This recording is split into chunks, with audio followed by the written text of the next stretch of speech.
북한이 원하면 정상회담을 포함해서 어떠한 회담에도 적극적으로 응해 나갈 것을 지금 그렇게 준비를 하고 있습니다. 설렘과 간절함 그리고 기대는 여느 것과 다릅니다. 텔레비전 앞으로 다시 모였던 시민들을 보면서 여전히 그 감동이 남아있음을 느낄 수가 있습니다. 이루어지지 않았던 일들이 실제로 이루어진 거예요. 그리고 2003년이면은 통일이 된다.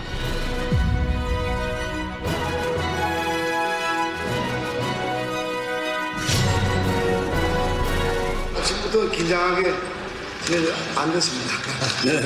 근데 여기저기 가서 좋은 예술을 만나서 좋았습니다. 평양 방문이 굉장히 위험천만한 정치적 모험이었어요. 도저히 받아들일 수 없는 요구를 한 거예요.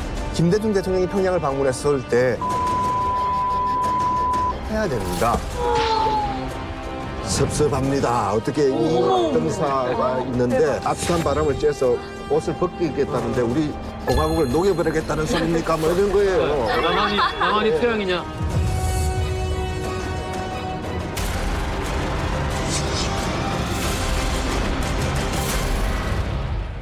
북한 아오지 탄광에서 북한 주민들이 여름 피서가는 그날까지 함께합니다. 이제 만나러 갑니다. 아, 생각만 해도 좋다. 아오지에 대한 거 우리는 이걸 기억해요. 오대로 갔나 오대로 갔나 오대가 오대로 가.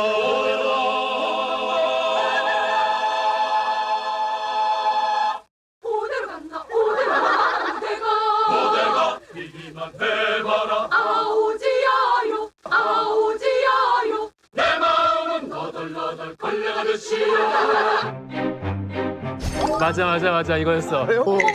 맞아 이거였어. 근데 그게 북한의 아오지인가 그 아오지. 맞아요. 노래에서 나온 아오지가. 우리 예능에서 불렀던 노래. 이 노래 때문에 그런지 이게 굉장히 좀 무섭게 나갔었잖아요. 아오지 하면 굉장히 무서운 거. 진짜 무서운 데 아닌가? 막 박혀 있거든요. 그때 이게 이제 사실 거기가 이제 일제시대 때부터 거기서 석탄을 액화해가지고 연료 만드는 그런 공장이 있었다라고 얘기를 합니다. 근데 우리한테는 어떻게 알려주냐면 70년대, 80년대 반공교육을 받았잖아요. 맞아. 일단 아오지 그러면 무조건 뭐 잘못하면 끌려가는 어떤 것으로 알려져 있고 실제로 전쟁 전에는 북한의 반대파들 그런 사람들이 거기로 가서 이제 그 노동교화소처럼 운영됐던 것 같아요. 그래서 이게 아예 그 대명사가 돼가지고 우리는 무조건 이제 아오지. 심지어는 어느 정도냐면 북한에서는 축구 대표팀에 남한하고 경기에서 지면 아오지. 맞아. 진짜요? 그렇지. 이자 방금 아오지 탄광은 정치범 수용소다. 이건 완전히 팩트가 아닙니다. 거기는 정치범 수용소가 아니고 6.13 탄광인 거예요. 그냥 탄광이구나. 왜 그러면 한국에서 아오지 탄광이 유명해지기 시작했느냐. 아오지 탄광은 일제 때부터 노동 환경이 열악했던 그런 곳인 것만은 맞습니다. 그런데 이제 방금 진중권 교수님께서 말씀하신 것처럼 50년대 말 60년대 초에 출신 성분과 토대가 나쁜 일부 사람들을 거기에 보냈어요. 이주를 시켰구나. 이주시켜서 정치범 수용소는 아니고 단순히 이주해 갔는데 북한에서 당 회의할 때 당 간부들이 일 잘못하고 잘못 보면 사람 있으면 야, 너 아오지 가고파? 아오지 맛 좀 볼래? 이런 말이 나왔는데 실제로는 아오지 보내겠다는 거 아니고 그래서 그 말이 그렇죠. 그 말이 한국으로 와서 얘기를 했고 두 번째 잘못된 팩트는 뭔가면 스포츠인들이 남북 경기에 가서 지면 아오지 탄광 간다. 이것도 팩트가 아닙니다. 아이 그럼요. 그건 아니지. 근데 이게 왜 갑자기 이런 말을 했느냐. 64년도 도쿄올림픽을 앞두고 뉴델리에서 남녀 배구 대항 경기가 붙은 거죠. 그때 한국 응원단이 왔는데 북한 팀이 이제 배구에서 서브를 하면 한국 쪽으로 공이 넘으면 리시버가 좀 받죠. 그럴 때 응원단이 짜고 어떻게 했냐. 리시버가 받을 때 아오지 하고 두 번째 사람이 토스할 때 탄광. 그다음에 세 번째 스파이크 할 때 보내라. 아오지 보내라. 아오지 탄광 보내라. 계속 유도한 거예요. 아오지 탄광 보내라. 계속 유도한 거예요. 와 신경 쓰이지. 탄광 아오지 아오지 탄광 보내라. 안중에 목당 그렇게 구호했지. 메탈 흔들리죠. 북한 선수팀이 분노 장애가 이거 조절이 안 되죠. 아, 멘탈이. 그래서 그때 처음으로 북한 남자 배구팀이 한국 팀한테 집니다. 그래서 반전이 남북이 없어요. 그래서 이게 북한으로 또 이 소식이 되돌아갑니다. 되돌아가서 이제부터 절대 그 어떤 회의에서도 아우지에게 절대 하지 마세요. 북한에서 실제 아우지 탄광 보내라. 이게 금기 시대입니다. 네, 알겠습니다. 재밌다. 아마도 우리나라 사람들이 가장 많이 들어봤을 북한 지명 중에 한 곳입니다. 아오지. 이 척박한 지역에서 직접 살다 오신 분이 계십니다. 살다 오신 분이 계십니다. 조경일 씨? 안녕하세요.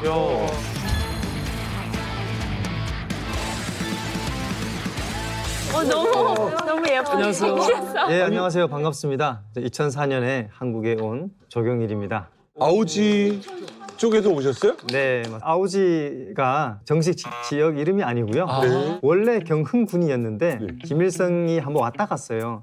그래서 김일성의 은덕을 입었다 해서 은덕군으로 바뀌었다가 2009년인가 그때 행정 개편하면서 원래대로 경흥군으로. 그러면 아오지는 언제 불린 거예요, 아오지는? 예, 옛날에 여진족 때 건너온 말이다라는 이야기도 있는데 제가 할머니를 통해서 이렇게 구전으로 통해 들었던 거는 사람들이 하도 많이 오니까 오지 마라.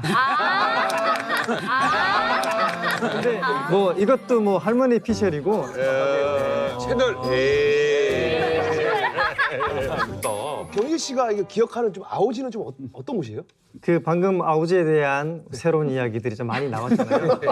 아오지 출신이신데. 굉장히 흥미로운 거 한 가지 말씀드리면 저희 집 뒤가 이제 아오지 탄광이고 그 땅 위가 이제 배밭이 있는데 제가 가끔 이렇게 배밭에 올라가서 내려다 보면은 시간이 멈춘 듯한 그런 공간이에요. 뭐 사람이 듬성듬성 몇 명이 지나가고 가끔 소달구지가 한두 대 지나가고 학생들이 뭉게뭉게 앉아서 이제 가을거지하고 추수하고 있죠. 근데 그런 그림을 보면은 마치 그 반고흐의 봄, 그다음에 추수라는 그림이 있는데 하나의 화폭같이 그런 느낌이 좀 있어요. 하지만 그 안에서 움직이는 사람들은 치열하게 살아요. 그럼 그런 공간이었다는 거죠. 그렇게 좀 기억이 됩니다, 지금. 한국에 오셔서는 무슨 일 하셨어요? 뭐 여러 일 하긴 했는데 대학원을 졸업하고 선거 컨설팅, 네. 정치 컨설팅 일을 하면서 여의도 정치와 좀 가깝게 일을 하고 그 뒤로 김영춘 의원실에서 이제 보좌진으로 일을 좀 했습니다. 네. 하고 국회 사무총장으로 내정되셨어요. 맞아요. 네, 그래서 사실 국회 사무총장실에서 비서로 이제 모시고 뭐 이게 아시겠지만 국회 보좌진이라는 게 정규직도 아니고 특히 선거가 있을 때마다 매번 그렇죠. 갈아지기 때문에 굉장히 비정규직이라서 좀 불안합니다. 예, 그래서 제가 모셨던 분이 낙선을 하면은 뭐 저도 이제 실업자가 되는 거죠. 그렇죠. 예, 그래서 그럴 때면은 잠깐씩 좀 현장 일을 좀 자주 했어요.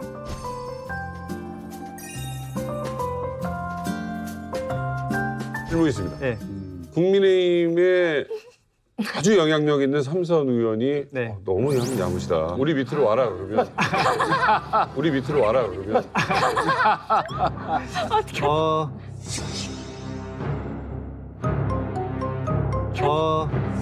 그 심각하게 고민을 좀. 왜? 고민할 수 있잖아. 국회의원이 되고 싶은 마음이 있으세요? 뭐 기회가 된다면 못할 이유가 뭐가 있겠습니까? 알겠습니다. 어쨌든 열렬히 환영합니다. 오늘 오빠가 왜 오빠인지 어떻게 알아요? 오빠요? 언제 오빠야? 교회 오빠요. 오빠요? 근데 이렇게 대단한 사람인지 몰랐어요. 무슨 일을 하는지 몰랐거든요. 교회에서는 어땠는데요? 그냥 설렁설렁 다녀가지고 우리 뭐 할 일이 없구나. 지금 느낌은 어때요? 지금 느낌은? 멋있습니다. 그래요? 자랑스럽고 갑자기. 네. 대단하신 것 같아요. 좋습니다.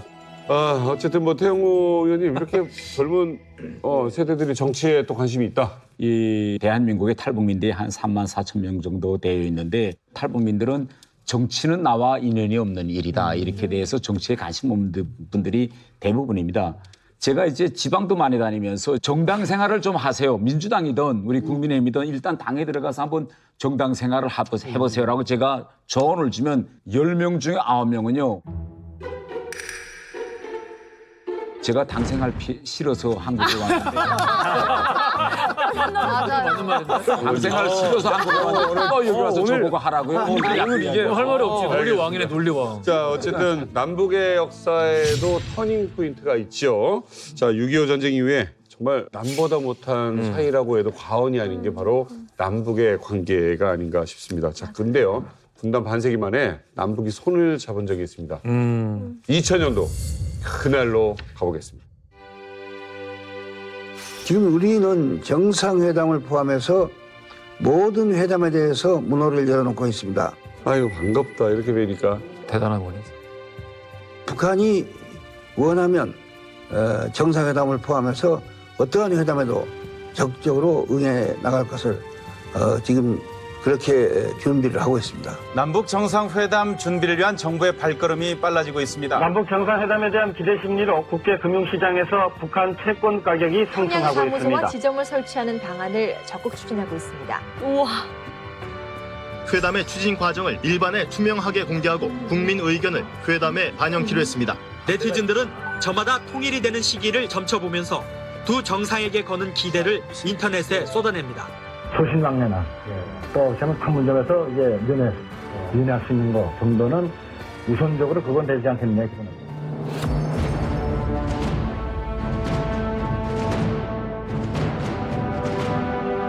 이제 국민 여러분의 뜻을 모아 국력당을 향해 출발하겠습니다.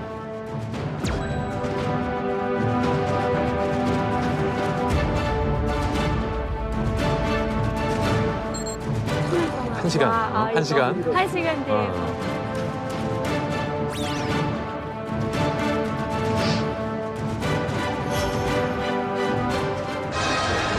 조선노동당 총비서이시며 조선민주주의인공화국 국방위원회 위원장이신 김종일 동지께서 비행장에 나오시었습니다. 김정일 국방위원장과 김대중 대통령과 김정일 국방위원장께서 역사적인 첫 상봉을 하고 있는 순간입니다. 반갑습니다. 이게 무슨 일입니까? 와, 네.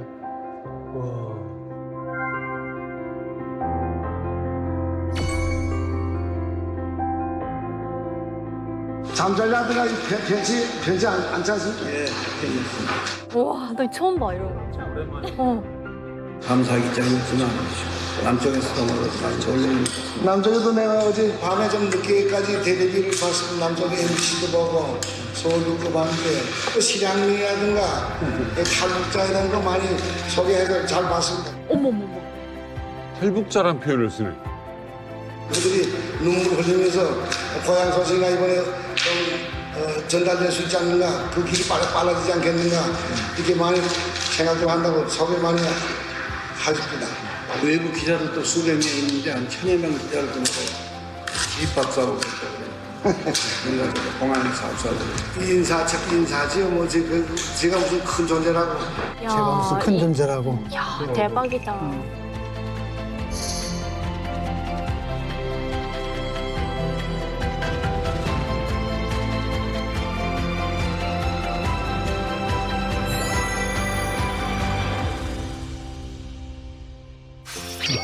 와. 저게 벌써 22년 전이에요. 그러게. 이때가 또 많이들 다들 힘들 때였고 맞아. 집에서 학비를 받거나 이런 저게가 안 돼가지고 학비도 벌고 생활비도 벌고 그러면서 좀 힘들게 살았었는데 뉴스에서 이 나오니까 내 생활이랑 직결된 문제는 아닌데 너무 막 희망처럼 그럼. 저 말고도 다른 사람들에게 굉장히 많이 이런 종류의 희망을 주지 않았을까 라는 생각이 들 정도로 그때 생각하니까 굉장히 감개무량하고 방금 이 두 정상이 손을 맞잡고 웃는 저 장면 AP통신이 당시 이제 2000년 세계 10대 뉴스로 선정할 정도로 굉장히 분위기 좋았습니다. 그때 참 좋을 때였죠. 어느 정도였냐면은 그 통일을 아이템으로 한 또 이벤트 사업도 활발하게 벌어졌어요. 맞다. 그 중에 하나가 뭐였냐면은 김정일하고 김대중 대통령을 담은 커플. 그래서 거기서 당첨이 되면은 금강산 여행권을 선물로 주는 이벤트도 있었고 그 전에는 뭐 북한 하면은 항상 그 머리에 뿔난 도깨비였는데 그게 아니라 김정일 위원장하고 그다음에 맞아. 김대중 대통령이 아바타 너무 귀여운 아바타로 나타나서 악수하는 장면. 그래서 조금 오버해서 말하자면은 북한의 지도자가 한국에서 약간 애정의 대상으로 묘사된 최초의 사건이 바로 이 사건이었죠. 아니 근데 저희 세대 때만 하더라도 방금 말씀하신 것처럼 북한이란 말도 참 어색했어요. 무조건 이 북괴, 맞아. 공산 집단, 국가도 아니에요. 저 같은 경우에는 창밖에 빨간색 깃발 한번 제가 걸었다고 해가지고 초등학생이 제가 파출소에 연행이 된 다사다난하다 초등학교 때부터. 이렇게 살아온 저희 세대 같은 경우에는 갑자기 정체성 혼란이 온 거예요.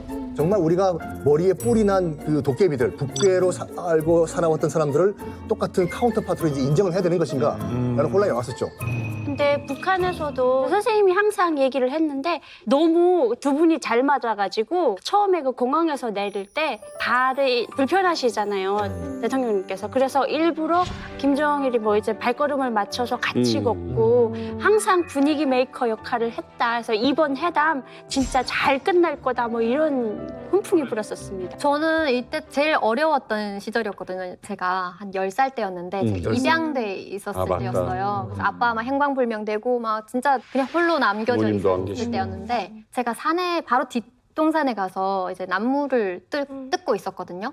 근데 동네 사람들이 막 소리 지르고 막 되게 흥분돼 있는 그런 목소리인 거예요. 그래서 아 무슨 일이지 하고 내려가 봤는데 김대중 대통령이랑 이제 만나는 장면을 보여주면서 어르신들은 되게 흥분돼 있고 정말 통일문이 열리겠구나 노래만 부르던 뭐 그런 기대감에 벅차서 그랬던 기억이 나요. 이때 당시 저희는 중국에서 이 뉴스를 봤었거든요.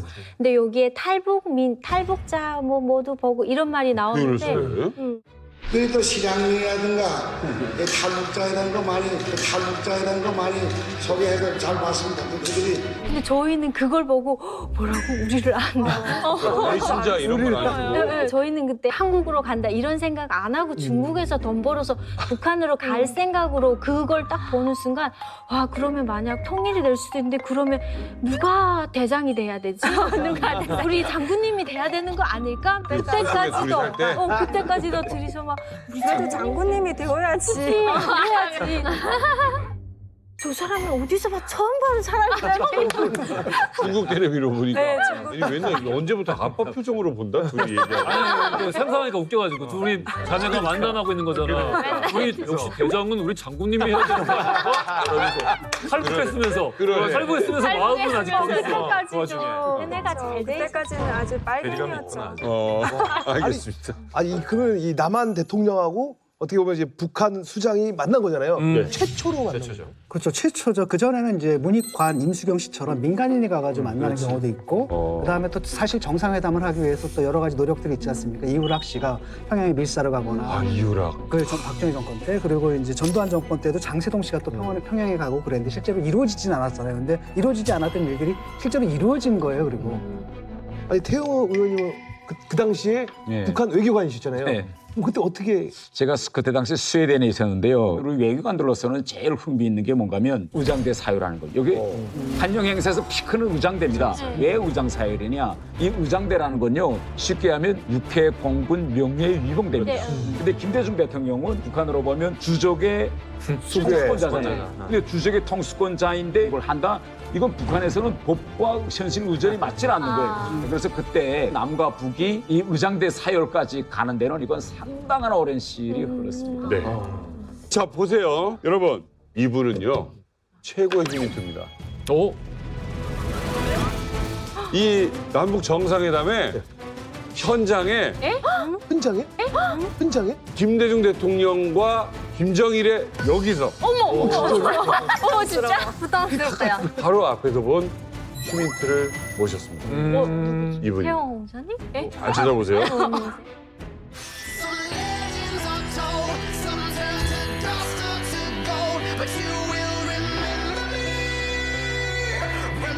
이 역사적 현장에 있는 인물입니다.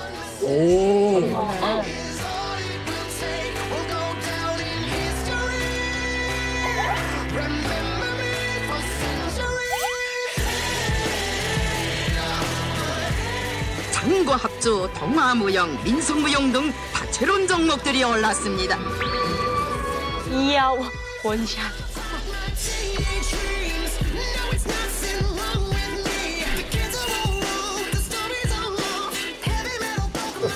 김한정 의원님 박수로. 예, 네, 우리 이만각 시청자 여러분께 인사드리겠습니다. 예, 반갑습니다. 저는 25살 때 야당 총재였던 국회의원 김대중 비서로 시작을 했어요. 와. 그래서 제가 그 뒤로 대통령이 되셨고 저를 청와대로 불러서 제1부속실장. 그래서 2000년에 남북 정상회담 김대중 대통령 수행을 해서 평양을 가는 경험을 하게 됐죠. 제일 부속실장을 시킬 정도면은 대통령이나 당선인이 이 사람을 개인적으로 신뢰하지 않으면 시킬 수 없는 자리예요. 그러니까 그래요. 인간 기만정을 나이 불문, 실력 불문, 김대중 대통령의 전폭적인 신뢰를 받았다는 거고 사실은 지금 민주당에서 살아남은 몇 안 되는 DJ DJ계 재선 의원이에요. 예, 감사합니다. 그 사실은 학생 시절에 이제 같은 지하 서클에 있었거든요. 지하 서클이요? 김준건 교수는 지하에 있었고요. 저는 지상이에요. 말이 지하고 그냥 우리는 스킬들인데? 아니 김원장 의원님 진짜로 얘기해요. 동지예요, 아니에요? 아주 친한 친구죠. 두 분이 동갑이세요? 아니, 그럼요. 시절에 이제 우리는 뭐라고 생각을 했냐면 아직도 운동권 정서가 있어가지고 야 걔는 뭐해 라고 물어보는데 야 한종이는 뭐해 이랬더니 민주당 갔다는 거야. 근데 그때만 해도 우리는 민주당 가는 건 부르주아 정치에 투항하는 거라고 생각했거든. 그래가지고 왜 그랬대? 왜 그랬대? DJ를 한번 보더니 그 인격에 뿅 가서 25세. 사실이야? 25세 갔다고 했으니 어마어마하신 거예요. 그분한테 매료돼서 횟수로 15년을 비서 생활을 했어요. 대단하십니다. 젊음을 다. 대통령 때는 1부속실장을 하고 퇴임할 때 또 제가 모시고 나와서 동교동 사저에서 이제 전직 대통령 비서실장으로 모시고. 아 정말 그 산 증인을 모셨습니다. 우리가 이제 그 방금 전에 기록 필름 보셨고 의원님께서 직접 보셨는데 감회가 좀 새로우실 것 같아요. 22년 전이고. 저도 아까 북한 방송에 나온 제 모습은 저도 오늘 처음 봤어요. 정말요? 네, 오늘 처음 봤어요. 정말요? 네, 오늘. 와 진짜. 비행기를 1시간 타고 갔는데 사실 1시간 안 걸리는데 휴전선을 우회해야 되니까 서해 상공으로 디귿자로 꺾어서 들어가요. 그래서 1시간 걸린 거예요. 그래서 우리가 비행기를 타기 전까지만 하더라도 김정일 국방위원장이 공항에 나올 줄 몰랐어요. 몰랐어요. 아 그럼 합의가 안 된 거예요? 예. 그리고 확정도 안 지어졌어요. 공항 트랩에 딱 내리는데 국방위원장이 출영했다. 보고가 이제 들어왔죠. 그래서야 안도를 했습니다. 잘 될 것 같다. 인파들이 막 울면서 만세하고 뭐 그랬다면서요? 아 그럼요. 막 만세하고 근데 우는 분도 계셨고. 안철강 의원님도 우셨나요? 그래서 이거는 장군님 감격스럽죠. 뭉클하죠. 우리 동포를 쪽에서 만났는데 저렇게 열렬하게 환영을 하고 응원하고 있다. 막 동원된 느낌이 안 들을 정도로 그 열렬함에서 뭔가 간절함을 읽을 수가 있었어요. 저는. 어쨌든 우리 김대중 대통령이 트랙에서 내리자마자 뭐 이렇게 연설을 하시려고 그랬습니까? 아니면 그렇죠. 저기 김정일 국방위원장 출영을 예상을 못했는 상황이기 때문에 그냥 도착 성명을 발표를 했죠. 그러니까 존경하고 사랑하는 평양 시민 여러분, 여러분이 보고 싶어서 제가 왔습니다. 준비해 나간 거 읽을 시간이 없었어요. 국방위원장이 앞으로 다가오는데 그러고 난 뒤에 그냥 의장대 서열하고 자동차에 태워버리는 거예요.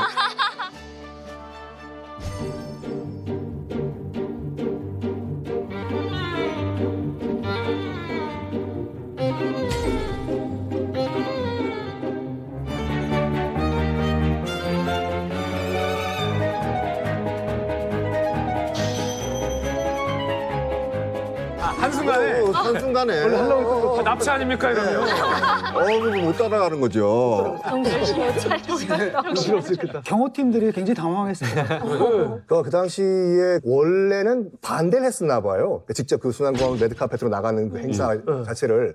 그래서 밑에 있는 간부들이 나가면 안 된다. 그래가지고 난 김대중 대통령이 다리가 아파가지고 아프셨기 때문에 내가 직접 나가야 된다.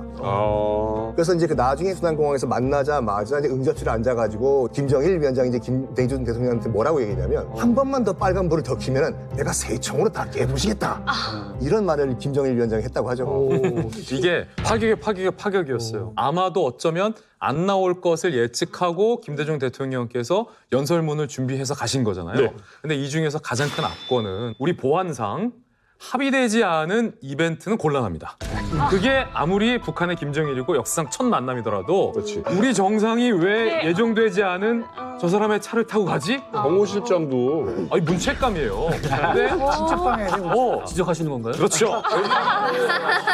아니 지금이야 이게 일종의 관례화가 됐어요. 그래서 그 이후에 노무현 대통령과 문재인 대통령이 정상회담 할 때 한 차에 타서 평양 시민들에게 카퍼레이드를 해요. 이거는 이제 관례가 됐는데 그때까지만 하더라도 갑자기 저쪽 정상이 즉흥적으로 우리 차를 타라? 그러면은 그 안에 도청이 돼 있고 그 안에 김대중 대통령을 납치해서 딴 데로 튀면 어떡해요? 근데 무려 이 차 동반 드라이브가 55분간이었어요.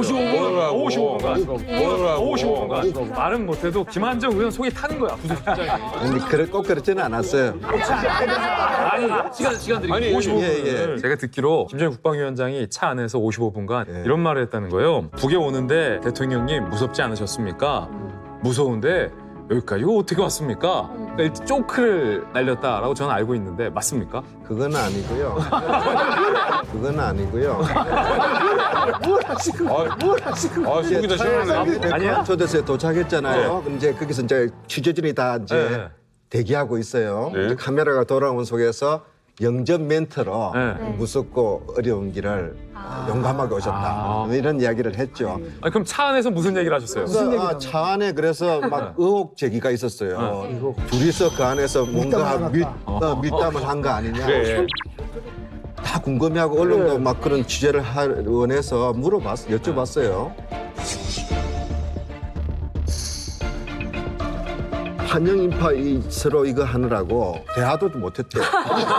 대화도 못했대요. 처음 만나서 옆자리에 타고 있는데 다정한 이야기를 하겠어요. 그러네요. 예. 다만 뭐 신변 위협 이런 걱정을 하실 수도 있는데 김대중 대통령의 신변을 걱정하는 것은 도리어 북쪽이었어요. 그렇죠. 만일 문제라도라고 사고가 나면 우기 큰일 납니다.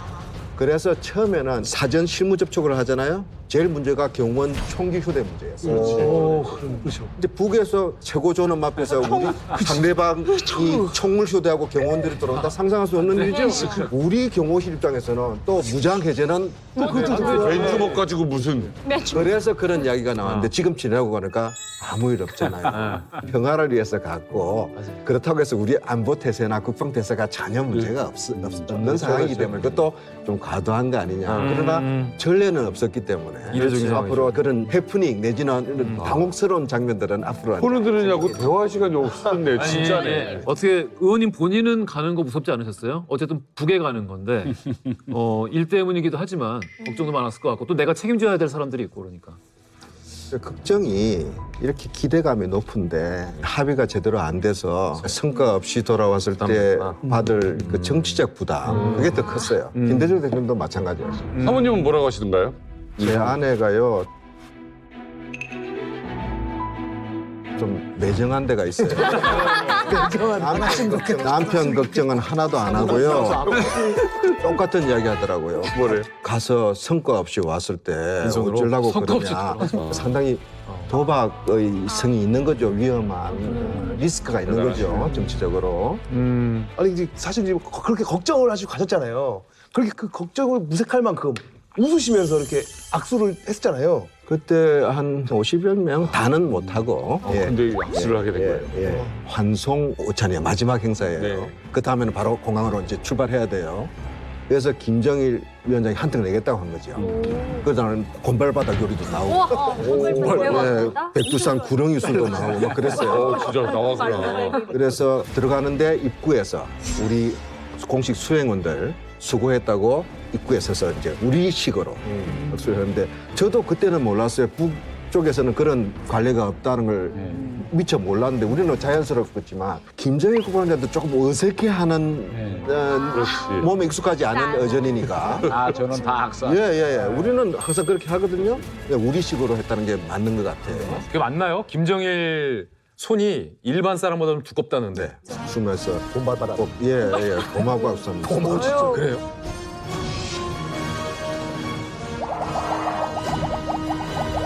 근데 지금 돌이켜 생각해보니까 그때 제가 고개를 많이 숙이고 악수해서 뭐 제가 국회의원 선거할 때 고생했을 것 같아요. 그러니까 안티 자료로. 그러니까 그런 거 조심하셔야지. 근데 참 운이 좋았거든요. 이 역사적인 만남은 어떻게 성사가 된 걸까요? 정상회담이 열리기 3개월 전 DJ의 비밀 특사가 이 거사를 성사시키기 위해서 아시아의 어떤 곳에서 활약을 하고 있습니다. 자, 2000년 3월입니다. 유럽 순방에 나선 김대중 대통령이 계시고요. 정부는 북한이 경제적 어려움을 극복할 수 있도록 도와줄 수 있는 준비가 되어 있습니다. 이제는 정부 당국 간의 협력이 필요한 때가 되었습니다. 와, 자신감이 있으시네.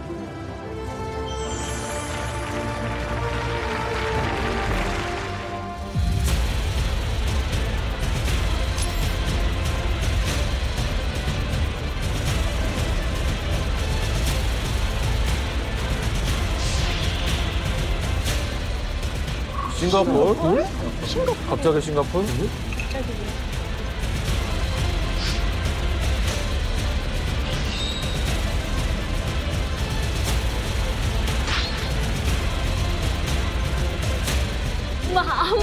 이분. 현재 국정원장. 국정원장님.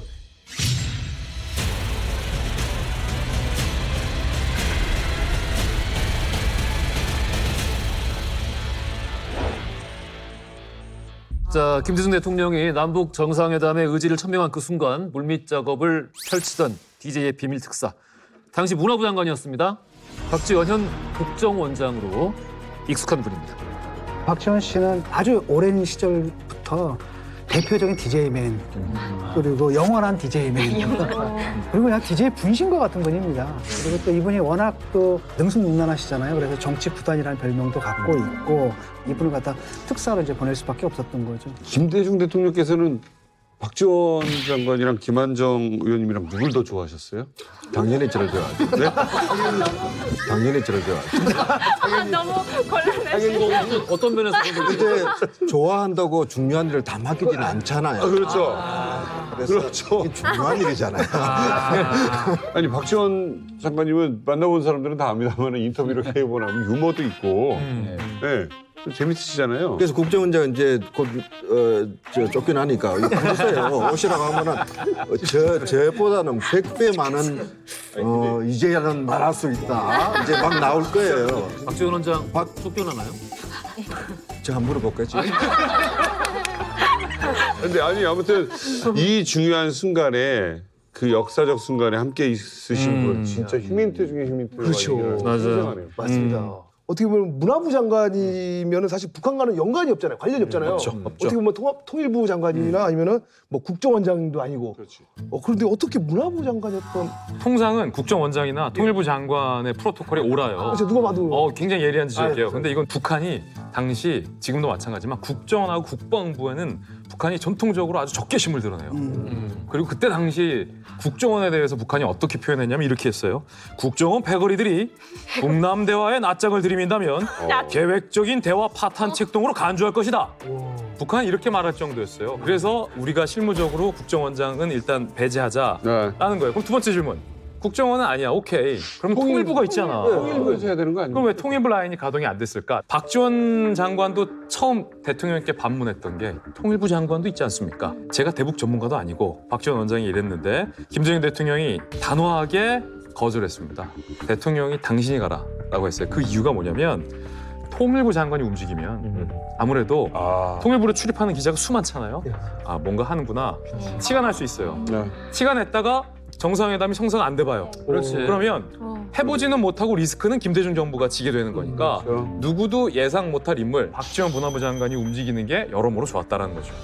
북한에서는 성허경이라는 사람이 이제 파트너로 나옵니다. 그분은 원래 북한에서 제3급이었습니다. 북한에서 이분은 통전 라인에 있던 사람이 아니고 북한 외교부 부부장인데 그러면 왜 성허경이냐? 바로 91년도 소련이라는 동구권 사회체제가 붕괴됐습니다. 일대 김정일이가 어떻게 할 것이냐? 이걸 바로 성허경이가 이제 외교부 부부장하면서 계속 북한 외교적 전략을 이제 책사처럼 써서 계속 올려보낸 사람인데 이 남한과의 정상회담 준비 이건 진짜 모든 상상력을 총동원해서 그러면 그 정도 머리가 돌아갈 사람이 누구냐? 그래서 이제 그렇구나. 자, 자, 이렇게 해서 이 특사들 결국 어떻게 됐습니까? 한 방에 체결을 했습니까, 협상을? 안 됐죠. 싱가포르 비밀 접촉은요 사실상 성과가 없었어요. 서로 탐색전이었어요. 송호경이 처음에 와서 심리전을 하는데 저는 박지원 장관께 나중에 들었죠. 햇볕 정책부터 시비를 걸었다는 거 아닙니까? 햇볕 용은 마음에 안 든다 이거예요. 이소부와 따뜻한 바람을 쬐서 옷을 벗기겠다는데 우리 공화국을 녹여버리겠다는 소리입니까? 뭐 이런 거예요. 나만이 태양이냐? 예. 우리 주성님이 태양인데. 예. 우리가 도와준다고. 그래서 박지원 장관이 김대중 대통령의 메시지를 살상 전했어요. 왜 남과 북이 정상회담을 해야 하는지. 네. 상당히 진정성 있게 전달했더니 송호경 그분이 박지원 선생 이야기가 김대중 선생 음성을 직접 듣는 것 같습니다. 이제 보고하겠다. 그 가지가 이제 첫 접촉이었어요. 아니 북한은 그러면 이 남북 정상회담 이 제안을 받았을 때 어떤 생각으로 하고 있었던 거예요? 북한은 내심으로는 하고 싶었어요. 예, 이건 또 할 수밖에 없는. 왜 그러는가 하면 북한에서 일반 주민들 속에서 김대중 대통령에 대한 인식이 대단히 긍정적입니다. 김대중 대통령에 대한 영화도 있어요. 민족과 우리명이라는 영화 다 반생각나죠.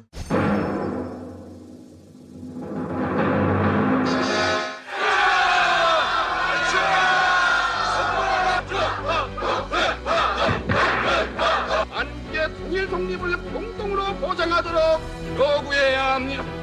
국민 여러분, 3만 원 소리를 지르며 세상에 태어난다고 합니다. 이 사람이 대통령으로 당선만 되면 민중 복지사회를 세우겠습니다.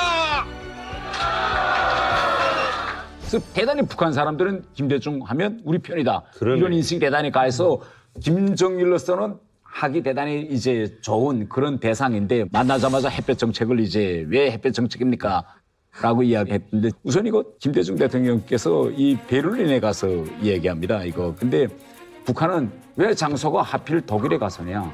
독일 결국은 이거 흡수 통일이잖아. 그러면 결국은 그럴듯하게 포장했지만 독일처럼 결국은 쭉 빨아들여서 하자는 거 아니냐. 아니 좋은 통일 정책이 있으면 서울에서 하지 왜 독일에 가서 하냐. 이거예요. 그다음에 두 번째로 햇볕 정책 그거 다 돌이켜보면 결국은 이제 아까 말씀하신 것처럼 옷을 벗긴다. 이건 뭐냐. 결국은 이건 제도.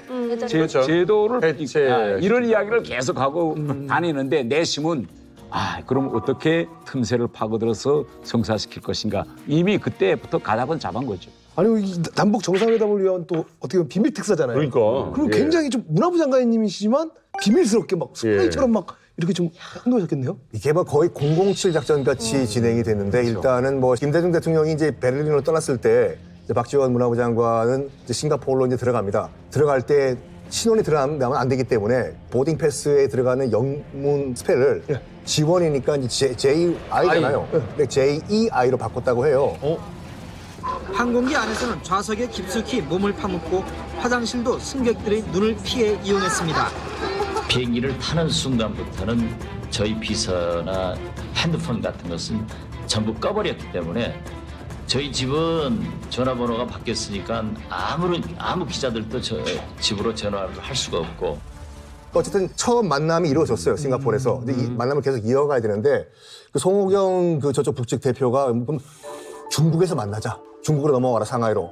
넘어가는데 물어봤을 거 아니에요. 박지원 장관님 어디 가시냐고. 그랬더니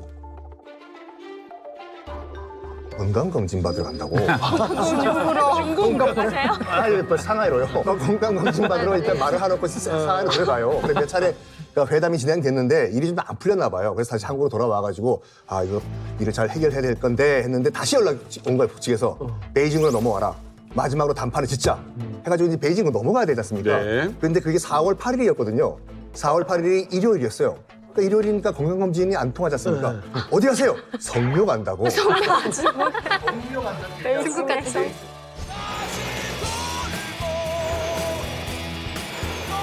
근데 이게 어떻게 보면 남녀 썸 타는 사이도 아니고 이렇게 밀당을 이렇게 좀 많이 한 거 맞아요? 남녀도 밀당을 하는데 북한은 아예 의도적으로 밀당을 하기로 작정을 했어요. 심지어 그때 당시 뭘 갖고 밀당을 했냐면 정상회담의 상대가 누구냐. 무슨 말이냐면 북한은 우리 정상은 바지 수령 김영남이다. 우리 쪽 입장에서는 김영남이 웬 말이냐, 장난하냐, 김정은 위원장이 나와야지. 근데 이걸 두고 처음에 이제 북한이 밀당을 하고 시작했어요. 우리는 그래서 정 그러면 김영남, 김정일 전부 만나자라고 제안했는데 북한에서는 또 답변을 안 해줘요. 요즘으로 따지면은 우리가 카톡 보냈는데 북한이 분명히 읽었어. 요 일이 사라졌어. 근데 아무 말도 안 해. 어쩌라는 거야. 아니 근데 심지어 친구나 데이트 상대면 모르겠는데 좀 업무 관계야. 업무 관계인데 읽고 대답을 안 해. 아 진짜 너무 싫어. 많은 생각이 들죠. 그래서 급기야 송호경이 김정일이 언제 어디서 어떻게 나타날지 상대 대화 파트너의 일정을 공개할 수 없다라고 나온 거예요. 그걸 안 말해주면 우리 쪽에 문제가 뭐냐면 아니 그럼 우리는 의전은 어떻게 준비하냐. 일단 대통령 일정을 어떻게 짜냐. 예를 들어서 동선은 어떻게 할 것인지 아무것도 우리가 의전 경호 다 문제가 생기잖아요. 그래서 그 박지원 장관이 따져버렸어요. 아니 우리는 그럼 정상회담 준비하란 거냐 말란 거냐. 그러니까 북한 송호경이 이렇게 얘기해요. 아 위대한 장군님의 일정은 나도 잘 알 수 없습니다. 이게 말입니까 막걸리입니까? 김한중 의원님이 실제로는 잘 아실 것 같은데요. 김정일의 일정은 진짜 전부 다 비공개였습니까? 시간이라든지 구체적 일정에 대해서는 항상 직전에 알려줬어요. 그리고 그 이유는 최고 지도자의 북한의 그 경호 허위 문제 때문에 아주 체질화되어 있다. 그다음에 저는 그런 생각도 안 만나줄 것처럼 해가지고 선물처럼 이렇게 만나주는 이런 것도 좀 매번 있는 것 그래. 같아요. 그렇죠? 매번 그래 매번.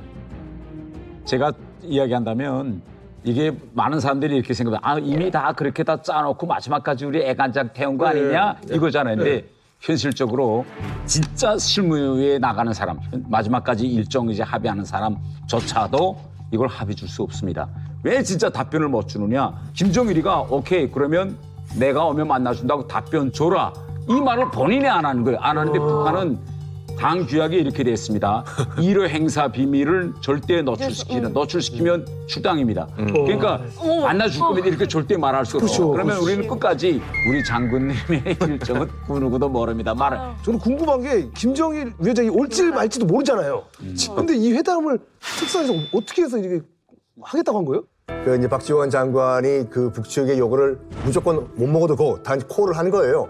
왜냐면 내가 여기서 지금 이 합의문에 양보를 안 해주면 언제 또 만날지도 모르겠고 일단은 내가 합의문에 사인을 해주고 못 먹어도 고 한번 나가자라고 하고 그때 뭐 야사에 따르면 이제 두 대표가 모여가지고 이제 폭탄주까지 나눠서 먹었다고 하는데 사실인가요, 의원님?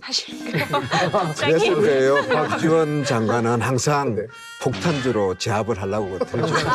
폭탄주로 제압한다. 제압을. 그래서 지도자들의 리더십 결단도 상당히 중요해요. 그런 판단에. 그래? 우리도 안 해. 해버리면 이건 깨졌을 거예요, 정상회담. 그렇죠. 김대중 대통령은 그래서 송호경을 만나거나 박지원한테 3가지를 주문했어요. 사전 접촉에서. 반드시 북한의 초청으로 우리가 간다는 걸 명시해라. 2번째로 가면은 김정일과 정상회담 한다는 것을 분명히 해라. 3번째로 답방 요구해라. 우리가 가면은 당신들도 온다는 조건에서 내가 가겠다. 대단하시다. 김대중 대통령도 세게 나간 거예요, 사실. 대단하시다. 참으로서의 박쥐는 성사가 더 중요한 사람이에요. 그렇지 않겠어요? 그렇죠. 아니 만나야 그렇지, 결혼을 만나는 하려면 연애부터 해야 되잖아요. 연애를 하려면 우선 맞선을 보든지 데이트에 나가야 될 거 아니에요. 그거 자체가 깨질 수도 있는 속에서 실무하는 협상하는 분들은 상당한 스트레스를 받았어요. 처음입니다마는 그래도 최선을 다해서 정상회담을 준비합니다. 하지만 D-Day 하루 전 북한은 돌연 회담을 미루자라고. 미루자라고.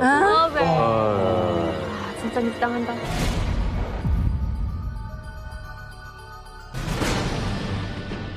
내일로 예정됐던 남북 정상회담이 하루 연기됐습니다. 북한의 요청에 의해 연기된 것인데 이게 뭐 하는 아니 거야? 무슨 애들 장난이야 뭐야.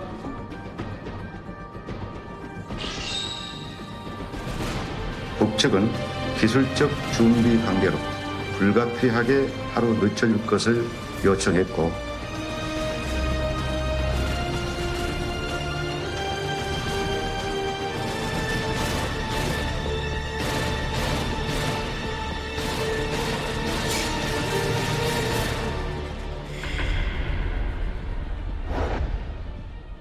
이걸 요즘 말로 하면은 약간 갑분싸라고 하잖아요. 갑자기 기대치를 최고치에 올라가 있는데 갑자기 찬물을 확 꼈는. 아 이게 갑자기 이런 이게 것 같아요. 일주일 전이라고 한다면 준비할 시간이 있잖아요. 근데 바로 하루 전날이잖아요. 그래서 당시에 또 우리 언론들도 기자들 사이에서는 그런 말도 이거 이렇게 물 건너가는 거 아니야? 그러니까 그러면 그렇지 이게 뭐 쉽게 되겠어? 이런 분위기도 있었고요.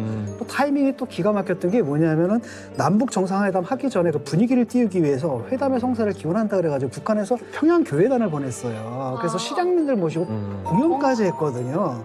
그런데 이 교회단이 평양으로 돌아가는 날 바로 이제 회담을 연기한다고 통보를 받은 겁니다.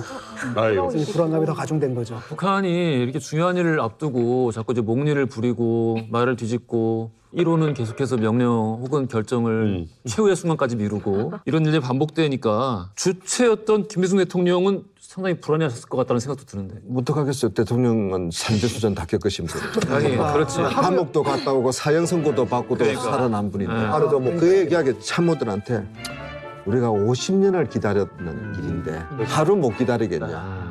근데 우리는 빨리 알아봐야 될 거 아니에요. 도대체 이게 무슨 메시지냐. 무슨 일이고. 북의 공식적인 설명은 뭡니까? 비밀 밑에 라인은 순환공항에 아스팔트가 아직 덜 말랐다. 이럴 때덜 말랐다. 이런 식이에요. 그러니까 하루가 될 일이 아닌데 그건. 애매한 북쪽의 대답을 합니다. 이거는 정치적인 이유라는 걸 우리가 감을 잡았죠. 와, 이건 최고다. 우리가 도착해서 김정일 국방위원장이 김대중 대통령한테 해명을 했어요. 좀 변명 같은 해명을 했는데 인민들을 동원하는데 경호상에 문제가 생겨서 코스를 알려줘야 나와서 이걸 할 거 아니에요. 근데 이거는 1호 동선이기 때문에 우리가 11일 날 밤에 평양 이민들한테 알렸습니다. 왜냐하면 남쪽에 대통령이 오는 행사이기 때문에 경호사고가 나면 전혀 안 되는 거죠. 뭐 경호 문제 때문에 보인다. 뭐 기술적인 문제가 있을 수도 있다. 여러 가지가 있었는데 나중에 밝혀진 이유인데 북한 측에서 우리가 도저히 받아들일 수 없는 요구를 한 거예요. 뭘 했냐면 김대중 대통령이 평양을 방문했을 때 이 금수산 태양궁전 참배를 해야 된다라고 못을 박은 건데 김일성 시신이 지금 보존돼 있는 곳이지 않습니까? 위대한 소령님들께서 영생의 모습으로 계시는 금수산 태양궁이죠. 이 말은 그 무슨 말이냐면은 우리 대통령이 이제 일본에 갔을 때 야스쿠니 신사 참배를 꼭 해야 된다 이 말이고 그래서 그러니까 북측이 이걸 문제를 삼은 건데 이 말을 했어요. 금수산 태양궁전 참배를 안 하면 올 필요도 없다. 공항 착륙 허가를 안 하겠다. 이 말까지 한 거예요. 현지에서도 그 문제 가지고 남북 정상회담 삽입문 서명하기 전까지 밀당을 했었어요. 근데 마지막으로 김정일 국방위원장이 내가 졌습니다. 그거 안 해도 된다고. 북한이 경제적 어려움을 극복할 수 있도록 정부 당국 간의 협력이 필요한 때가 되었습니다. 북측은 불가피하게 하루 늦춰줄 것을 요청했고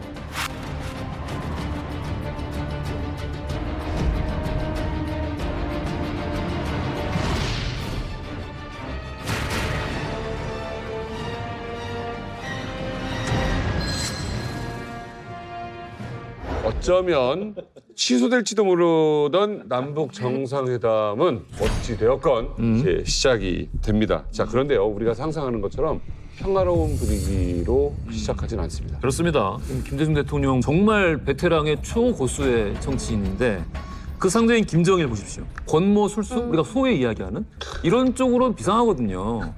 이 둘이 맞붙어가지고 치열한 소싸움을 벌이게 됩니다. 와, 세다. 하여튼 암담하게 출발했잖아요. 뭐 일정도 바뀌고. 근데 공항에 서프라이즈 환영도 받고 열렬한 환영소에서 우리는 또 들떠 있었는데 그 다음날도 잘 될 줄 알았거든요. 마주 딱 앉았을 때 카메라가 돌아갈 때는 밤새 편히 주무셨습니까? 뭐 식사는 잘했습니까? 냉면이 아침 오전 회담이 좀 너무 늦어나니까 좀 급하게 자신은 그 국수가 원래 맛없습니다.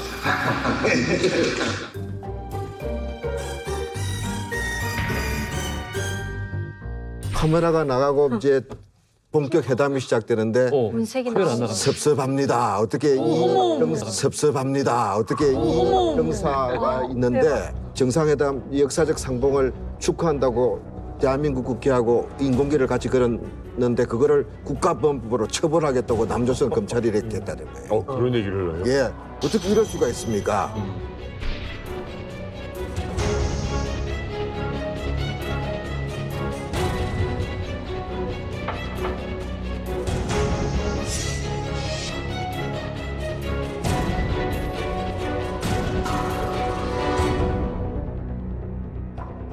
우리는 대한민국 국기를 달고 지금 회담을 하고 있는데 이 성대한 걸 하는데 어떻게 남조선은 저럴 수가 있냐. 뒤통수 때렸다는 식으로 이야기해요. 그래서 우리는 당황했죠. 그래서 대통령께서 알아보겠다고. 진짜 윗사람들 이 싸움에 진짜 어떻게 보면 이제 아랫사람은 진짜 새우 터지는 거잖아요. 굉장히 좀 난감하셨을 것 같은데. 어색한 속에서 그래도 김대중 대통령은 또 엄숙하고 또 모범생 아닙니까? 준비해온 회담 의제에 대해서 우리가 생각하는 통일 방안, 경제 협력 방안, 또 우리 이산가족 문제, 그러니까 교류 협력 문제 이런 거에 대해서 우리 입장을 그 사람을 다시 설명을 했어. 30분 동안 그냥 듣고 있는 거예요. 분위기가 먹구름이 끼고 이러다가 뭐 잘 안 되는 거 아니야? 그래서 중간에 브레이크 타임이 있었어요. 이제 전반전을 하고 후반전을 해야 되는데 제가 그 분위기를 듣고 미리 생각해 놨던 게 있어요. 뭐 이것 때문에 데뷔한 건 아니지만 그 전날 순환공항에 굉장한 환영 행사가 있었고 국제적으로 보도됐고 우리 대한민국 신문들도 전면적으로 대대적으로 보도했거든요. 그거를 다 올려보내라고 했어요, 평양으로. 그래서 그 날짜 조간신문을 아침에 외교행랑에 실어가지고 외교행랑 판문점을 통해서 육로로 그래서 그걸 제가 가지고 있었죠. 그래서 딱 회담장 요 밖에 이제 테이블에다가 그걸 다 한국 신문을 다 깔아놨어요. 보시라고. 그러니까 보니까 당시 몇몇 신문들은 아예 제목도 없었어요. 두 사람이 맞잡은 사진만 전면으로. 뭐 말이 필요 없다는 거죠. 그 사진을 모든 신문에서 일면톱으로 그게 나온 걸 보면서 김대중 대통령도 그 신문을 같이 보면서 내 평생 신문에 제목도 없이 사진만 이렇게 처음 봤습니다. 김대중 대통령이 남쪽에서는 이렇게 대대적으로 환영하고 있고 기대를 하고 있는데 현수막 이거 가지고 그런 생각도 이제 넌지시 비친 거죠. 김정은 그러더니 옆에 이제 국방위원장 이제 부속실장 격인 사람이 있어요. 같이 이 신문 좀 챙기라고. 마음 풀렸어. 아니 의외로 신문 하나에. 애기네. 우리 계속 움쭈쭈쭈 해줘야 되는 거야. 그런 그것만 가지고 뭐 분위기가 반전됐다고 저는 이야기하진 않아요. 그런데 그런 노력들이 이 정상회담의 고비 그런 아슬아슬한 고비들을 다 잘 넘어갔다 이래. 북한 신문도 보셨어요? 북한 신문에도 우리 김대중 대통령 막 크게 나왔어요, 그렇게? 그날 저녁에 제가 본 걸로 기억나는데 저도 궁금해서 봤어요. 그 당시면 제 기억에는 컬러가 아니었어요. 그리고 사진도 크지는 않았는데 일면에 나긴 나는데 우리 대통령은 딱 옆 사이즈, 각도가 좀 서로 대조적이죠. 예. 왜? 우리 대통령은 자칫 보면은 정면 누군지 잘 모를 수도 있어요.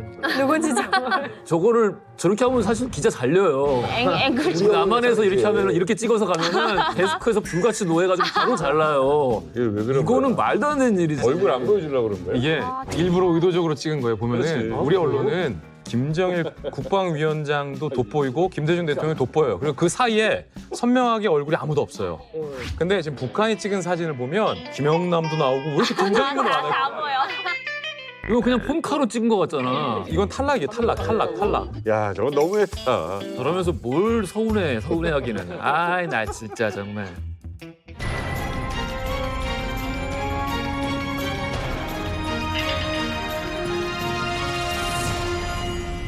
근데 한 가지 예상치 못한 데서 트러블이 생겼어요. 트러블이면 트러블이고 뭐 문제라면 문제인데 우리가 가는 대신 김대중 대통령도 올라가신 대신 김정일도 내려와라. 답방해라. 라는 걸 우리는 사전 협의 때부터 약속받고 싶었는데 사전 협의 때 보장을 못 받았잖아요. 자, 그러면 이제 공은 김대중 대통령에게 있는 거예요.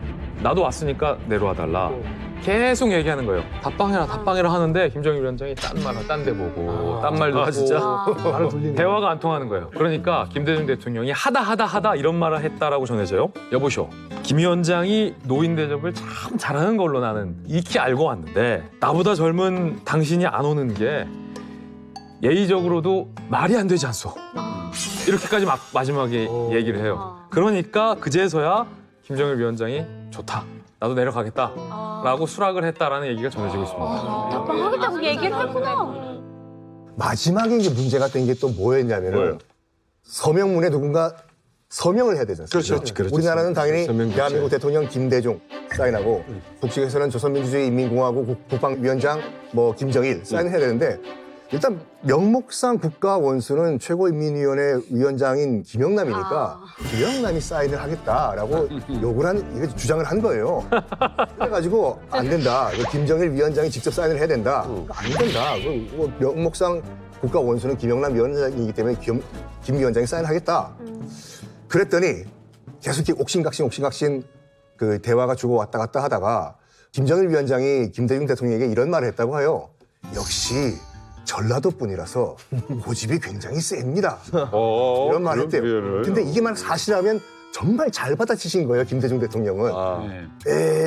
우리 김 위원장도 전라도 전주 김씨니까 만만치가 않네요. 여기에 내가 졌소 해가지고 사인했다 하는데 이게 사실인가요? 맞습니다. 맞습니다. 어머, 진짜요? 와, 대박. 실제로 심지어는 아니 김 대통령께서는 개선 장군이 되시려고 그러십니까? 뭐 그렇게까지 너무 많이 요구한다 하는 식으로. 그래서 김 대통령께서 나 이번에 개선 장군 좀 시켜주십시오. 다 우리 남북이 다 잘 되자고 하는 일인데 그렇게 이제 넘어갔는데 그래서 북의 기본적인 방침은 그거였던 것 같아요. 북쪽은 회담하고 사진 찍고 좋은 이야기하고 큰 멋있는 이야기만 해놓고 나머지는 당국 간 회담에서 하고 당국 간에 사인하라는 거였어요. 다운플레이를 하려고. 예. 여러 가지 의제들이 있었는데 이제 비교적 순조롭게 풀린 것들은 이산가족 상봉, 비전형 장기수 송환, 그리고 남북 경협 이런 것은 정상 간에 이제 의견차가 없었다고 해요. 그리고 아주 뜨거운 주제가 있었죠. 남북이 서로 흡수 통일을 하려고 하지 않는다라는 것이었고요. 김대중 대통령이 이제 김정일에게 뭐라고 했냐면은 북한도 남한을 적화하겠다는 생각을 버려라. 평화롭게 20년, 30년. 그 후에 이제 서로 안심할 수 있을 때 그때쯤 통일하자는 얘기를 하자 이렇게 제안을 했다고 해요. 그래서 이 말 때문에 사실은 이제 남북 평화가 이제 시작이 된 거죠.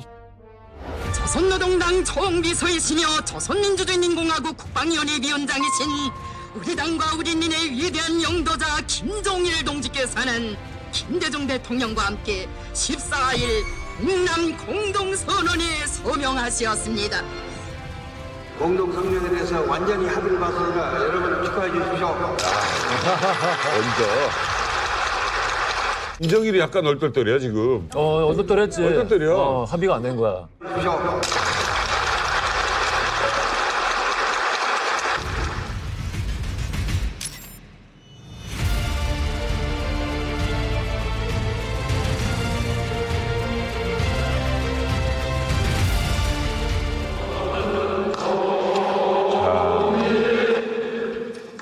헤어지기가 아쉬운 듯 양측은 박지원 장관의 제의에 따라 손에 손을 맞잡고 우리의 소원은 통일을 힘차게 합창했습니다.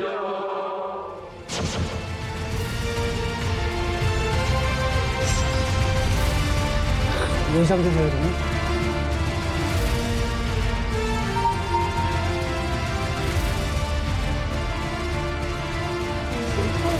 아유, 뽕을.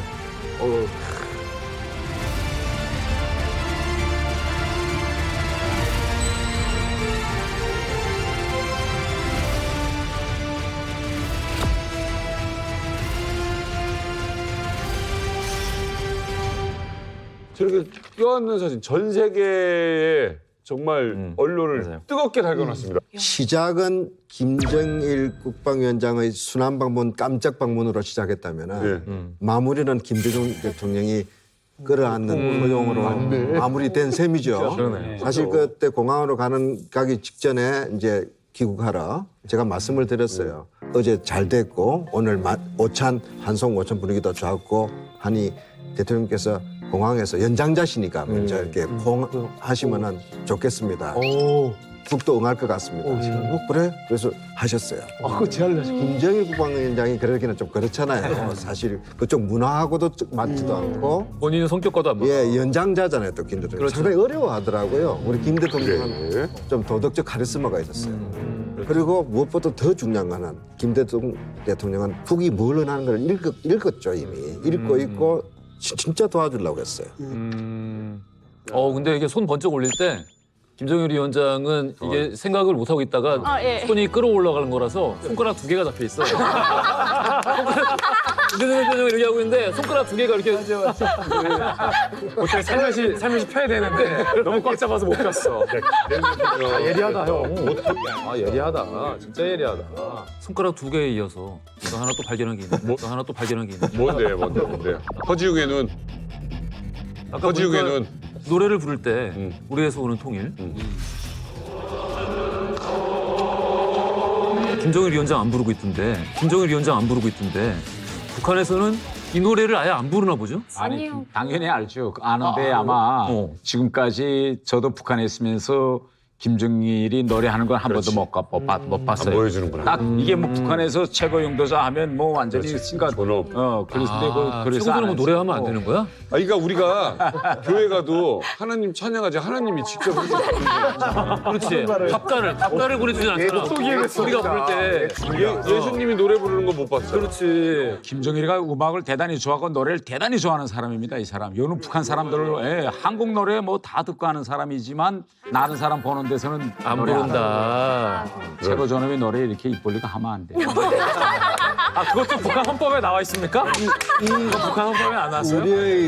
우리의 소원은 통일도 계획된 게 아니었어요. 계획된 게 아니었어요. 전혀 시나리오 없는 일들이 계속 일어났거든요. 사실 제가 박지원 장관님한테 옆구리 찔렀어요. 옆구리 찔렀어요? 막 건배만 하지 말고 분위기 좋으니까 노래 한번 띄우자. 그래서 우리의 소원 통일 한번 하자고. 너 나와서 바로 그거 할 줄 알았는데 제가 지금 기억이 조금 헷갈리긴 하는데 제가 문화부 장관으로서 문화적인 노래를 하나 하겠습니다. 제가 문화부 장관으로서 문화적인 노래를 하나 하겠습니다. 맞을 것 같아. 말은 재밌다. 맞을 것 같아. 그런데 그래서 이제 우리의 소원 통일할 줄 알았어요. 근데 탁 마이크 잡고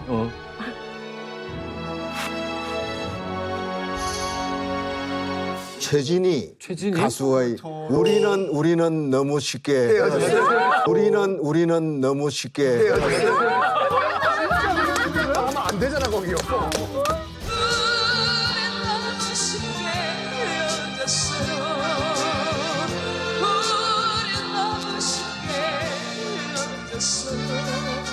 우린 너무 쉽게 헤어졌어요. 그렇잖아. 너무 쉽게 헤어진 거야. 근데 만난 거야. 뒤로 자빠졌죠. 근데 과연 그런 북한의 훈장을 주릉주릉 단 장군들, 그중에 최고 장군 국방위원장 앉아있고 김대중 대통령도 좀 엄숙하신 분이잖아요. 거기서 최진희 노래를 부를 수 있는 사람은 누구? 저는 대한민국에서 박지원밖에 없고. 맞아요. 우리 한번 생각해 보세요. 지금부터 20년 전에 남북한 처음 정상회 만나가지고 나이 차도 있고 당시에 많은 문제가 해결이 안 됐고 그 속에서 저런 분위기가 어떻게 나올 수 있었을까? 한일 정상회담에 이런 일이 가능해요? 한미 정상회담 가능합니까? 구석을 안 되잖아요. 이게 뭘까 도대체? 왜 갑자기 이럴 수가 있을까? 한번 생각해 볼 필요가 있습니다. 자, 하지만 평화로 나가기에는 크나큰 벽이 있습니다. 바로 북한이 개발하고 있는 이 핵 문제가 인류 최악의 위협하는 무기로 남아있기 때문이죠. 자, 이 북핵 문제 타파하기 위해서 김대중 대통령은 정상회담 이후에 어떤 방법을 강구했을까요? 비행기를 타기에 앞서 볼을 맞대고 포옹을 하며 석별의 정을 나눴습니다.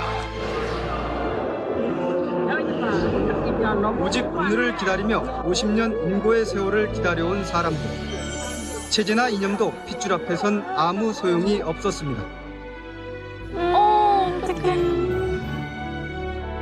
이상감성. 야, 개성공단이 있었지. 시장에 가서 북한산 송이를 볼 수가 있었어요. 맞아요. 와, 너무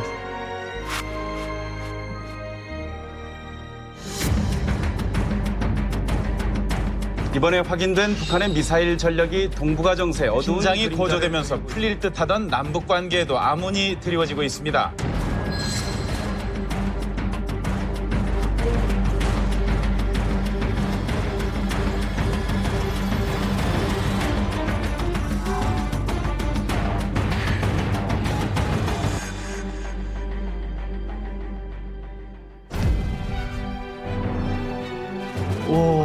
야, 엄청 수교를 노력을 부탁하고 많이 다니셨구나. 아쌤, 아쌤 좀.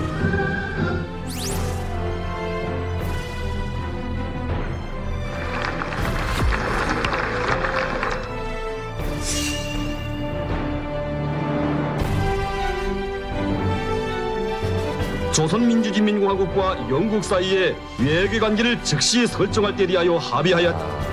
예, 우리랑 정상회담하고 북한도 얻었네 많이.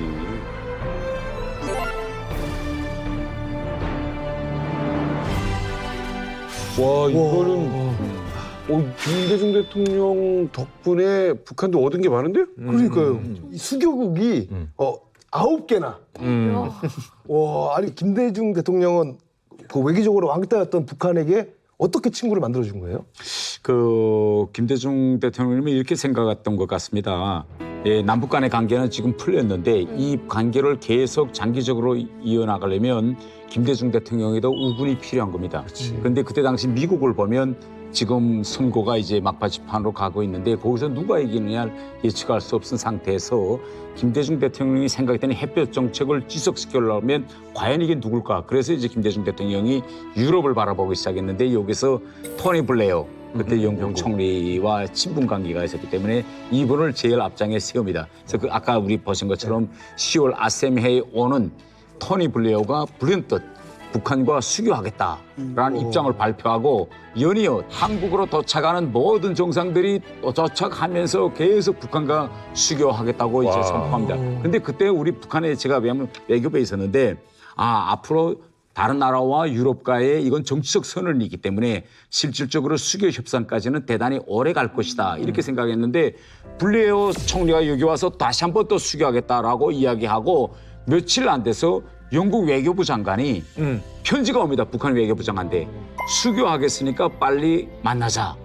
이게 과연 사실일까라고 대단히 의문했는데 연이어 영국뿐만 아니라 다른 나라들에서도 수교 협상을 하자라고 해서 김정일이가 야 이거 빨리 물 들어왔을 때 넣어줘야 되는데 이거 빨리 출발해. 그래서 12월 초에 부랴부랴 짐을 꾸려가지고 영국으로 제일 먼저 영국으로 떠납니다. 근데 핵심은 이제 북한과 미국의 수교잖아요. 그렇죠. 그 1998년도에 우리나라에 전쟁 날 뻔했어요. 그러니까 이른바 98년도 그 북핵 위기였는데 평양 부근에 있던 이제 금창리에서 이제 북한이 핵을 개발하고 있다는 의혹이 제기가 됐어요. 뉴욕 타임스가. 그 당시 클린턴 행정부에서 어떤 얘기를 했냐면은 안 되겠다. 우리가 아무리 평화 기조를 유지한다고 하더라도 북한은 달라질 게 없다. 벌써 제네바 합의를 어겼다. 해가지고 윌리엄 페리라는 아주 초강경파를 대북 특사로 임명을 해요. 김대중 정부, 다 태어난 김대중 정부가 지금 그 윌리엄 페리를 서울로 일단 오라고 하라. 또 윌리엄 페리가 와요. 와가지고 정말 신의 한수를 두거든요. 일단은 북한 한번 가봐라. 가가지고 정말 전쟁을 할 생각이 있는 나라인가 아닌가 가서 판단을 해라. 가서 보니까 윌리엄 페리가 일단은 북한과 평화 협정을 맺자. 마지막 결과는 그 북미 수교까지 가자. 단 북한이 핵을 포기할 경우에. 그러니까 이 상황이 이제 180도 돌아가는데 이 공은 다 김대중 정부의 공이라고 할 수가 있겠죠. 김대중 대통령은 정말 외교 대통령이었습니다. 취임하자마자 외환위기가 왔잖아요.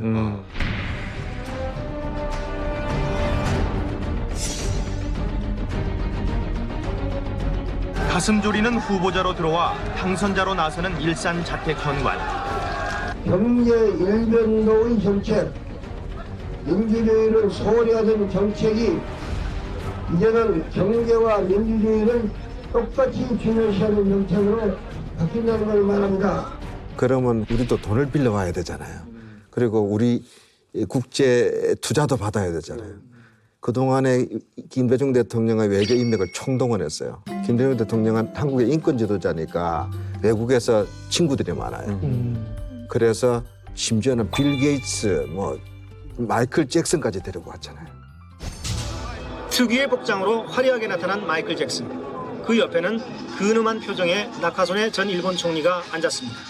나가노에서 곧바로 온 사마란치 IOC 위원장과 바이체커 전 독일 대통령, 아키노 전 필리핀 대통령 등 좀처럼 한자리에 모이기 힘든 세계의 진객 240여 명이 자리를 함께했습니다. 이들은 모두 김대중 대통령이 즐겨 쓰는 표현으로 김 대통령의 절친한 외국 친구들입니다. 김대중 대통령의 전략은 북한을 국제사회로 끌어내야 된다고 생각했어요. 북도 그걸 원하지만 북이 그동안에 관행도 있고 관성도 있고 북이 갖고 있는 피해의식도 있고 미국하고 북한하고 해결이 되지 않는 한 핵 문제나 미사일 문제가 해결이 되지 않을 것이라고 생각을 했어요. 그래서 오자마자 평양에서 돌아오자마자 김대중 대통령이 제일 먼저 한 얘기에 클린턴 대통령한테 전화한 거예요. 내가 가서 대화를 해서 확인해 보니까 김정일은 클린턴 대통령을 만나고 싶어하고 북미 관계를 개선하고 싶어한다. 미국 쪽은 리얼리 뭐 이거겠죠. 근데 모르고 있는 건 아니에요. 그래서 속도를 내자. 왜냐하면 클린턴 대통령의 말기였습니다. 임기 말년이고 클린턴 대통령은 또 정치적으로 굉장히 유리한 입장이 있지 않았어요. 맞아요. 루인스키 사건이 몰려 있었어요. 그리고 오히려 말기이기 때문에 가능할 수도 있는 얘기예요. 그렇죠. 모든 게 양면성이 있죠. 있게. 그래서 우리가 주선해서 북한의 2인자 조명록 국방위원회 부위원장 차수, 임민국 차수예요. 워싱턴에서 백악관을 방문해서 클린턴 대통령을 만나서 경례를 붙이고 국방위원장의 친서를 전달합니다. 그 내용은 클린턴 대통령을 평양에 초청합니다.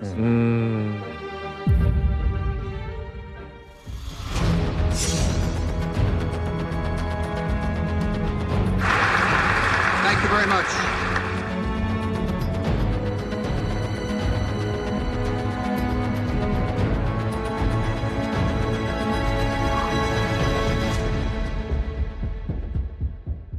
States like these and their terrorist allies constitute an axis of evil, constitute an axis of evil.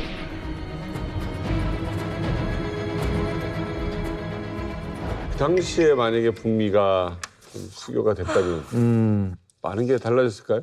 북한의 핵을 포기했을까? 저는 그건 안 했을 것이다고 저는 믿습니다. 그건 절대. 그리고 김정일이나 이제 김정은 북한 지도자들이 미국 사람들이든 우리 한국 사람들이든 만나서 얘기할 때 엄청 많은 약속을 합니다. 그러면 우리로서는 대단히 이거 심중해야 돼. 이 사람이 말한 것 중에서 어디까지 믿고 어디까지 믿지 말 것이냐. 이제 방금 아까 우리가 김대중 대통령 답방 문제에 대해서 이야기했는데 김대중 대통령께서 그 이후에도 김정일이 답방 실현하려고 엄청 다른 나라들에게 부탁합니다. 2001년에 스웨덴 총리가 이제 갈 때 김대중 대통령이 또 부탁합니다. 가서 내가 국민들 앞에서 김정일 위원장이 온다고 했는데 좀 2만 원은 좀 받아다오. 그래서 스웨덴 수상이 김정일하고 이건 제가 직접 들었어요. 요 남이석 저 앵커님이 앉아 있는 요쯤에 김정일이가 앉고 제가 여기 앉아 있고 스웨덴 수상이 여기 지금 옆에 앉아 있는데 딱 스웨덴 총리가 이야기하는 겁니다. 이번에 내가 평양에 올 때 김대중 대통령께서 김정일 위원장께서 꼭 이거 답방 좀 오셨으면 좋겠다고 다시 한번 전달해 드리라고 해서 내가 공식 전달해 드립니다.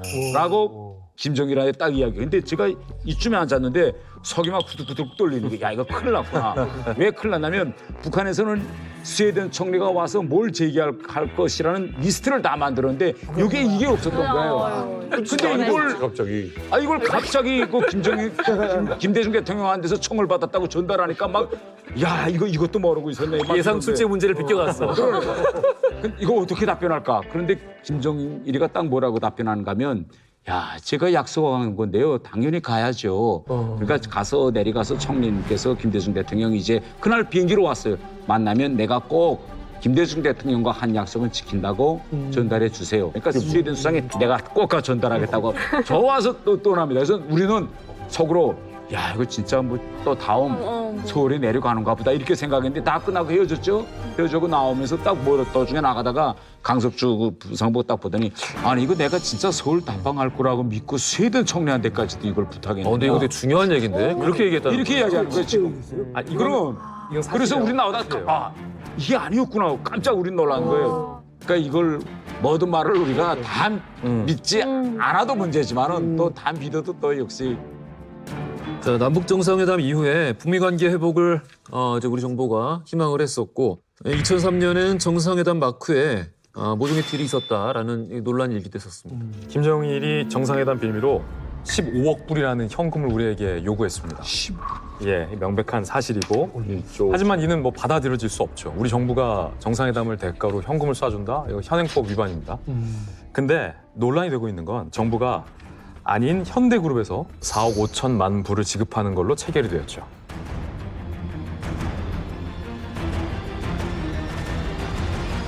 김대중 정부에서는 현금이 간 건 맞아요.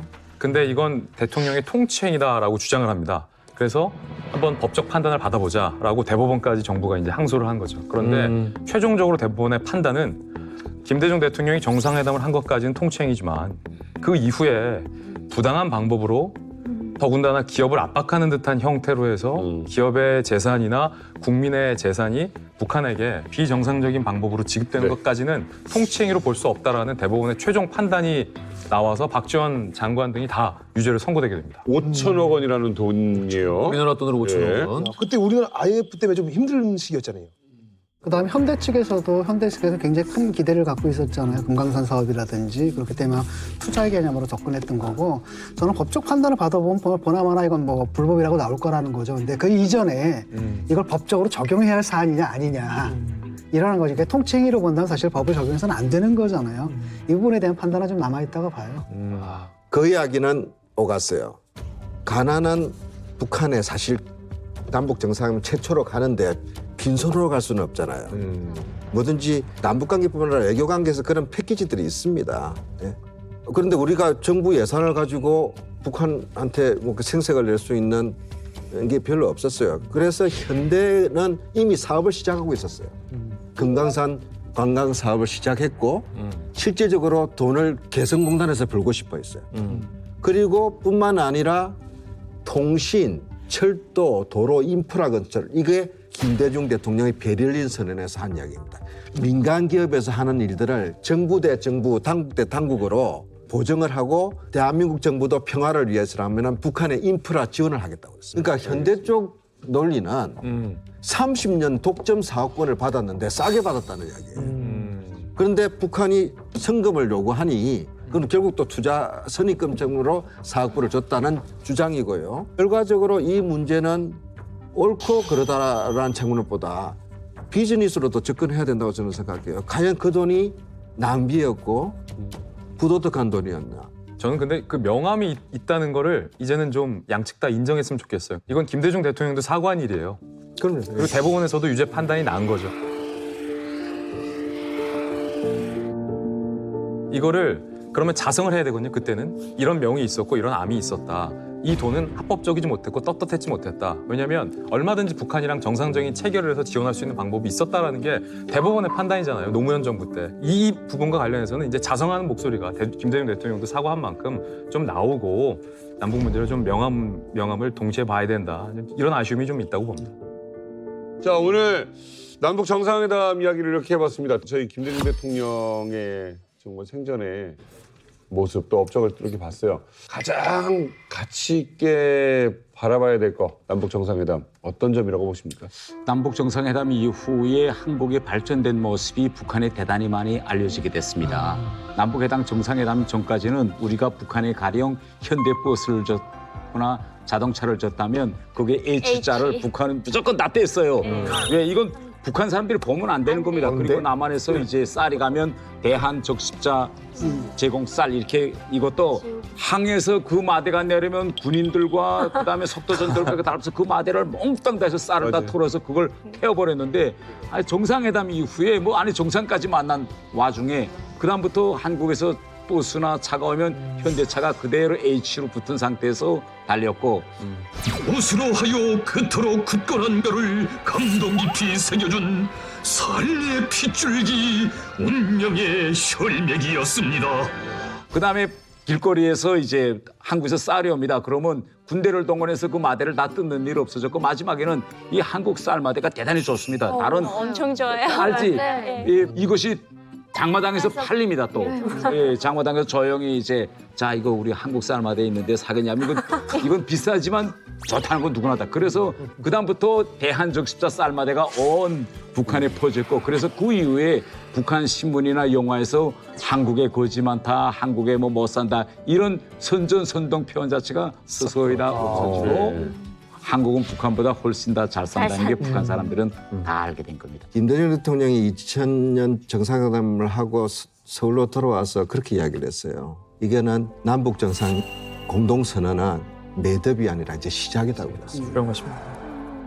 그리고 기초만 닦아놓고 뒤에 오실 분들이 계속 해나갔으면 좋겠다.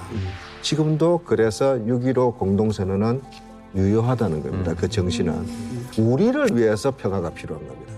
우리 대한민국의 국익을 위해서 북한과 관계를 좋게 만들어 나가야 되는 거죠. 전례가 없는 일입니다. 국군 포로의 탈북. 우리나라에서는 생사를 알 수가 없으니까 이제 전사자 처리가 된 거예요. 조창호 씨가 포로가 돼 북한에 끌려간 지 43년 만에 탈출했습니다.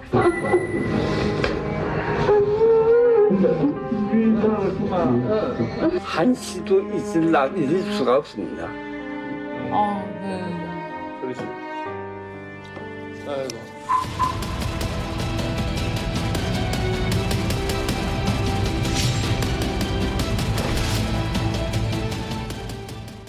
채널 A